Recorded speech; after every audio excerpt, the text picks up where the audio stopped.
وأصحابه وسلم تسليما كثيرا أما بعد.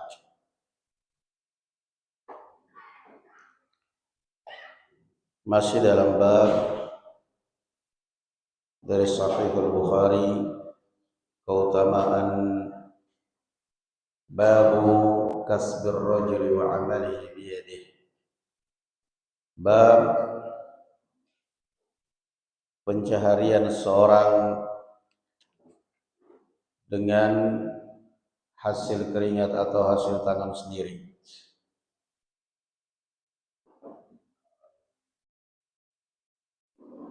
Qala al-Imam Al-Bukhari rahimahullahu ta'ala haddatsana Ibrahim ibn Musa qala akhbarana Isa ibn Yunus an Thawr an Khalid ibn Ma'dan an al-Miqdam radhiyallahu anhu an Rasulillah sallallahu alaihi wasallam qala ma akala ahadun ta'aman, bahwasanya Rasulullah sallallahu alaihi wa ala alihi wasallam bersabda, tidaklah seorang makan makanan qat sekali sedikit pun khairan yang lebih baik min an ya'kula min amali yadihi, daripada makanan yang dia makan dari hasil tangan sendiri. Wa inna nabiyallahi Dawud alaihi salam kana ya'kulu min amali yadihi, dan Nabi Dawud alaihi salatu wassalam beliau makan dari hasil jerih payah sendiri.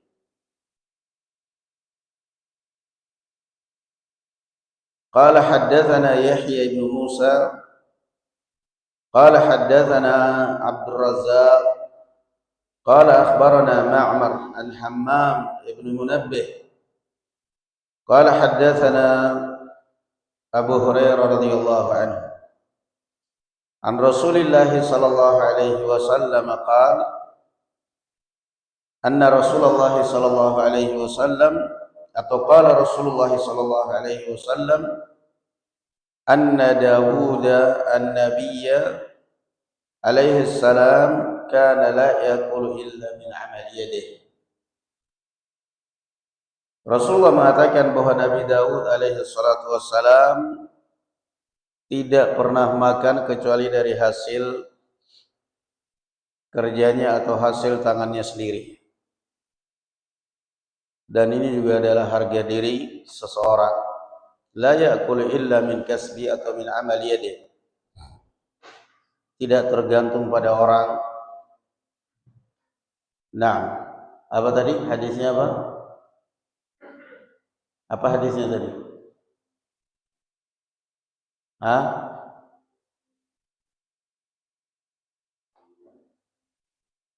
Apa hadisnya?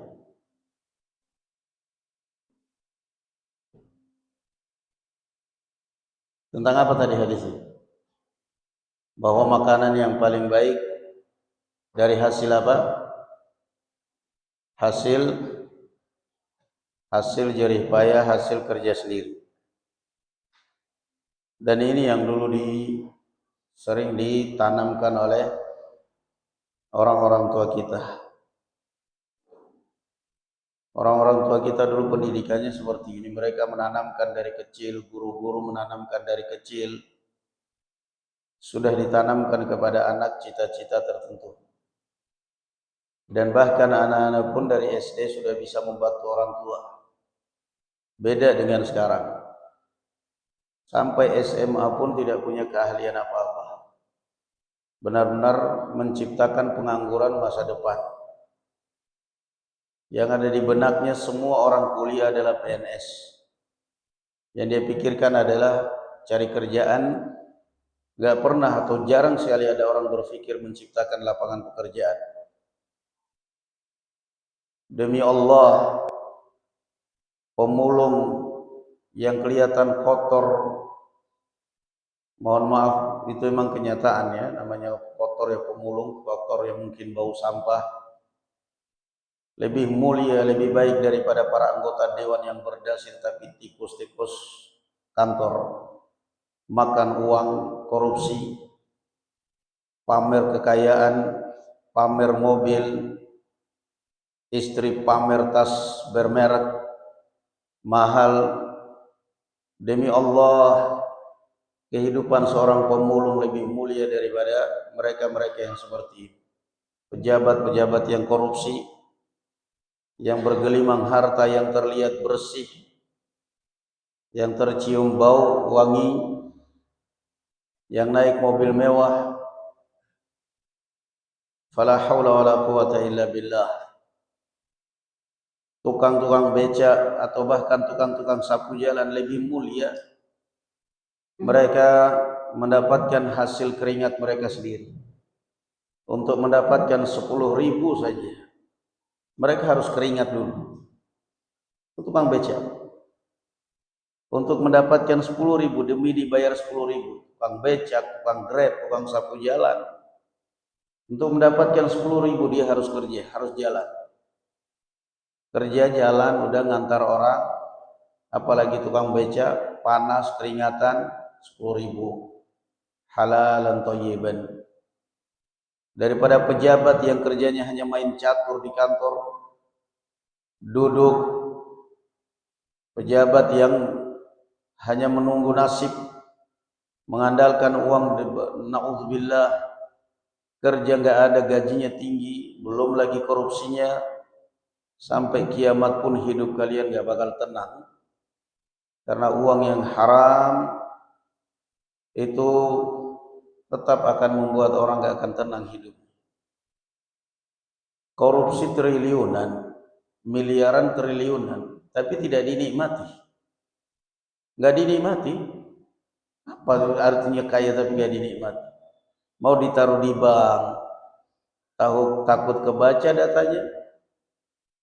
Ditaruh di rumah, keluarnya satu-satu, dikit-dikit. Dikit-dikit keluar ini. Kenapa? Takut kalau keluarnya banyak langsung terdeteksi, tertangkap, langsung kasus.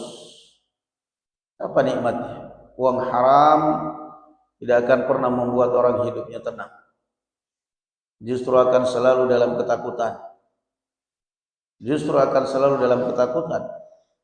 Allah Azza wa Jalla mencontohkan, mengatakan contoh sederhana tentang riba. Kata Allah Azza wa Jalla, kalau anda sudah mendengarkan hukum lalu kemudian tetap aja nekat, fa'dzanu biharbin minallahi wa rasulih, maka Allah mengumumkan perang dengan kalian terhadap harta kalian, wal'iyadzu billah.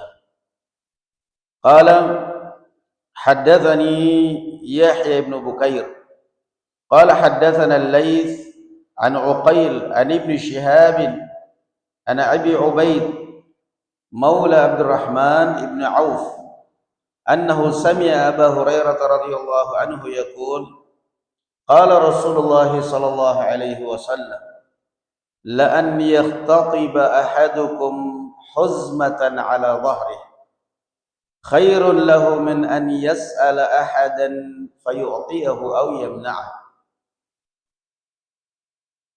Kata Rasulullah sallallahu alaihi wasallam, kalian mengumpulkan kayu bakar dan dipikul di pundaknya, lalu dia pergi ke pasar menjualnya, memasarkan kayu bakar tersebut, dapat duit, alhamdulillah, itu lebih baik bagi dia daripada harus mengamen, mengemis. Lalu kemudian ada orang yang memberi, ada orang yang tidak memberi. Pekerjaan yang termasuk pekerjaan yang rendah, mengemis dan bahkan menghinakan diri, mengamen juga sama. Carilah pekerjaan yang halal. Pekerjaan yang halal, barakallahu fikum. Karena inti sudah kita jelaskan, inti daripada transaksi yang halal itu adalah ar-ridha min kilal jihatain, saling ridha. Itu yang pertama. Ridha, ketika yang mengeluarkan uang ridha, ketika yang memberikan pun juga ridha.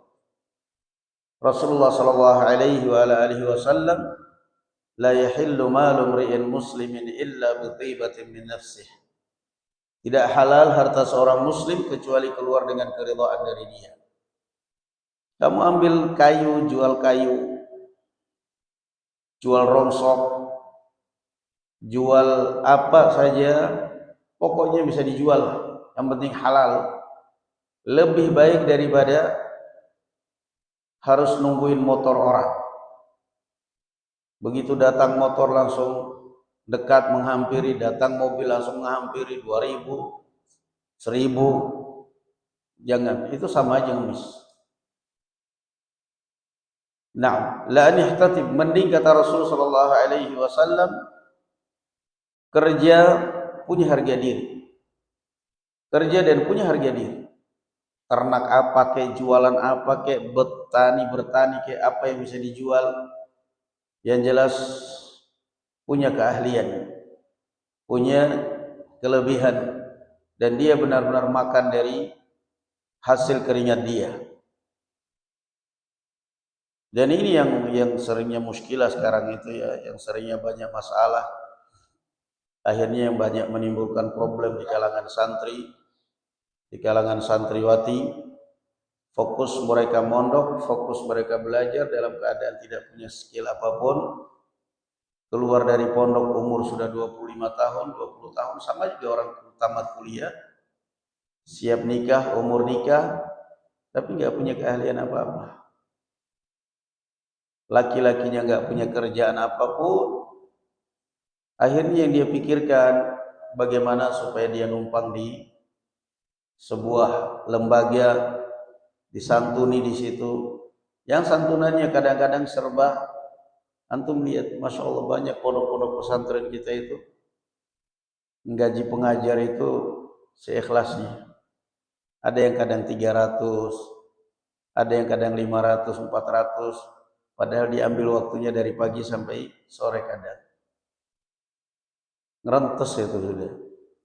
Dia punya anak, nanti giliran di orang ini minta tambahan, suruh ikhlas.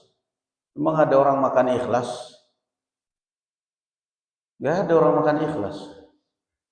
Makanya paling enak hidup itu merdeka. Paling enak barakallahu fikum, gak terikat. Gak terikat. Mau dakwah saya, mau dakwah keluar, mau dakwah di itu enggak. Berapa barakallahu fikum, itulah pentingnya hidup. Pegang hadis ini. Kamu mengumpulkan kayu bakar dan kamu jual. Kamu mengumpulkan bahkan rongsok dan kamu jual. Barang rongsok kemudian kamu jual. Anehnya lagi subhanallah, boleh dikata nggak ada tukang rongsok itu bangkrut. Dia nggak punya modal sih, cuman modal tempat doang, nungguin sampah orang datang, sampah apa saja hitungannya dalam satu karung, kilo sama dia. Nanti setelah itu dipisah-pisah lagi. Ini ada yang masih bagus dijual sendiri-sendiri lagi. Hampir bisnis seperti itu menjanjikan ya orang. Antum lihat, mesti yang namanya tukang sampah, tukang rongsok, pengepul, penampung itu lama-kelamaan akhirnya dia besar. Karena memang dia gak ada modal karung doang sama tempat. Dan juga dia gak ada urusan dengan siapapun. Qala, ini hadis Rasul sallallahu alaihi wasallam. Hadis siapa tadi? Hadis Abu Hurairah. La an yaqtatiba ahadukum huzmatan. Kamu mengumpulkan kayu bakar lalu kamu memikulnya dan kamu jual, itu lebih baik daripada kamu meminta pada orang, kamu hidup bergantung pada orang. Qala haddatsana Yahya. Ini sama hadisnya dengan yang di atas, yang semuanya menunjukkan, mengisyaratkan barakallahu fikum, para nabi punya keahlian masing-masing. Para nabi punya keahlian. Al-Imam Muhammad bin Sirin radhiyallahu anhu seorang pedagang minyak. Dia berdagang minyak goreng. Sampai akhirnya beliau meninggal dengan masih berhutang belum dibayar. Dia berpulaan minyak di taruh di drum yang besar, penampungan, qadarullah kemasukan tikus. Kemasukan tikus, sehingga ditumpahkan semuanya oleh anaknya. Anaknya mengatakan, jangan dibuang, ini bisa kita keluarkan, tikusnya dibuang, nanti kita jual. Kan gak ada yang tahu. Ya kamu memang gak ada yang tahu. Tapi Rasulullah mengatakan, la yu'minu ahadukum hatta yuhibba li akhihi ma yuhibbu li nafsihi. Tidaklah sempurna iman kalian sampai kamu menginginkan apa yang untuk saudaramu muslim, apa yang kamu inginkan untuk dirimu sendiri. Kalau kamu sendiri tidak menginginkan barang ini, jijik untuk mengkonsumsinya, maka itu pula yang semestinya kamu inginkan pada saudaramu yang lain. Nah, Al-Imam Muhammad bin Sirin seperti itu. Al-Imam Ibnu Mubarak, pedagang besar. Utsman bin Affan radhiyallahu anhu. Siapa tadi yang kita sebutkan ini? Ada yang ngantuk lagi? Kamu ngantuk? Utsman bin Affan radhiyallahu anhu, pedagang besar, kaya raya. Abu Bakar, Talha, petani, dan banyak lagi. Tukang kayu. Intinya barakallahu fikum, seorang, dan sampai sekarang pun mesti yang ditanyakan adalah pengalaman kerja. Itu barakallahu fikum sangat penting. Bahwa apapun yang sering saya ingatkan, kalau ada orang kuliah, rata-rata orang kuliah sukses itu dia kuliah sambil bekerja. Orang sekolah sukses itu biasanya sekolah sambil bekerja. Entah itu les, buka privat, buka apa saja, atau dia jualan kecil-kecilan, sampai pada akhirnya dia sambil kuliah, sambil sekolah, akhirnya sukses. Tapi kalau orang kuliah menggantungkan orang tuanya karena merasa orang tuanya kaya, itu biasanya susah dia. Akhirnya main sogok. Maka perhatikan hadis ini, kata Rasulullah SAW, kamu mengumpulkan kayu bakar, lalu kamu menjualnya di pasar dengan harga yang mungkin sangat kurang, itu lebih baik, lebih halal daripada kamu harus mengemis pada orang, daripada kamu harus meminta pada orang. Karena yang pertama adalah halal, yang kedua adalah haram, jual harga diri, jual muka. Nah, dan ini juga menunjukkan barakallahu fikum pentingnya memiliki jiwa kaya. Karena ada orang yang memang jiwanya jiwa miskin, tidak bisa diangkat. Jiwa-jiwa miskin, punya duit pun memang dasar jiwa miskin, tidak bisa diangkat. Kalau orang yang punya jiwa kaya, memang saya kurang, tapi saya tidak mau menampakkan bahwa saya orang yang nggak punya apa-apa. Itu orang punya jiwa kaya. Cukup Allah Subhanahu wa taala yang tahu keadaan saya. Yahsabuhumul jahilu aghniya'a min at-ta'affuf. Ya, orang yang jahil yang tidak tahu keadaan mereka mengira orang kaya. Padahal sebenarnya dia bukan orang kaya, tapi karena dia ta'affuf, dia iffah. Dia tidak mau menampakkan dirinya, menampakkan keadaannya pada orang. Ya, dia tidak mau menampakkan. Dia tampakkan pada orang pakaiannya compang-camping. Ya Allah, jam tangannya yang 15.000, rumahnya rumah reot, kendaraannya kendaraan gitu. Padahal ini orang sebenarnya punya duit. Cuman maksudnya biar orang kasihan, biar orang prihatin ke dia, biar orang enggak boleh seperti itu.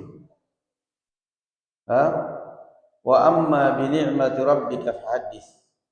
Allah merintahkan kita untuk menampakkan wujud nikmat Allah yang Allah berikan. Jangan berjiwa miskin, jangan berjiwa memelas pada orang supaya orang kasihan pada kita, supaya orang peduli sama kita, ngasih. Enggak, jangan. Tampakkan barakallahu fikum. Rasulullah sallallahu alaihi wasallam pegang hadis ini. Ya. Qad aflaha man aslam wa ruziqa kafafan wa qanna'ahu Allah bima atah. 3 itu. Qad aflaha man aslam, kunci sukses. Beruntunglah seorang muslim. Wa ruziqa kafafan, dan diberi kecukupan oleh Allah. cukup untuk makan, cukup untuk sekolah anak-anak, cukup untuk barakallahu fikum tempat tinggal. Lebih dari itu, wa qanna'ahu Allah bima ata. Allah tanamkan di dalam dalam hati rasa cukup. Rasa cukup. Qanaah, cukup dengan apa yang Allah berikan. Bukan berarti dia tidak berusaha, dia berusaha, tapi dia selalu sudah apa yang Allah berikan ini berarti memang cukup sudah bagi saya. Man asbaha aminan fi sirbi mu'afa fi jasadi lahu qutu yaumihi faka'annama hizat lahu dunya bihazafiriha. Kata Rasulullah sallallahu alaihi wasallam, barang siapa yang bangun di pagi hari aman, tentram hidupnya, kunci sukses semua ini ketenangan ya. Aminan fi sirbi, aman hidup. Gak ada perang, gak ada ancaman, gak ada ini. Coba kalau kita hidup di Gaza, hidup di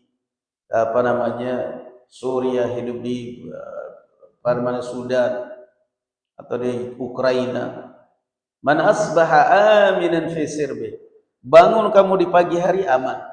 Gak dengar suara bom, justru dengarnya suara azan. Masya Allah. Mu'afa fi jasadi, sehat jasmani. Anak-anak sehat, keluarga sehat, dirinya sehat. Lahu qutu yaumih. Dan dia memiliki konsumsi yang cukup untuk dikonsumsi hari itu. Cukup untuk makan dia dan anak-anaknya hari itu. Faka'annama hizat lahu dunya bihazafiriha. Maka itulah orang raja dunia, kata Rasulullah sallallahu alaihi wasallam. Anda raja sebenarnya. Anda sebenarnya raja dunia. Anda sebenarnya raja dunia. Bangun di pagi hari aman, sehat, cukup, ada kecukupan untuk hari itu, ada kerjaan untuk mencukupi kebutuhan hari itu.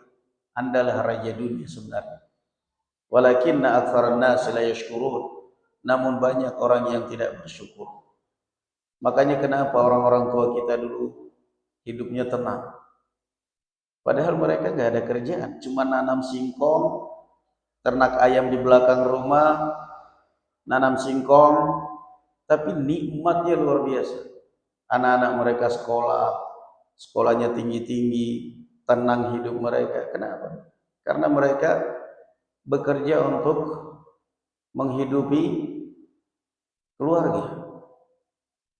Kalau orang sekarang istrinya terima gaji, suaminya terima gaji, anak cuma 2, itu saja sudah suntuknya luar biasa, kurang terus. Kenapa? Karena orang zaman sekarang bekerja untuk gaya hidup, bukan untuk hidup.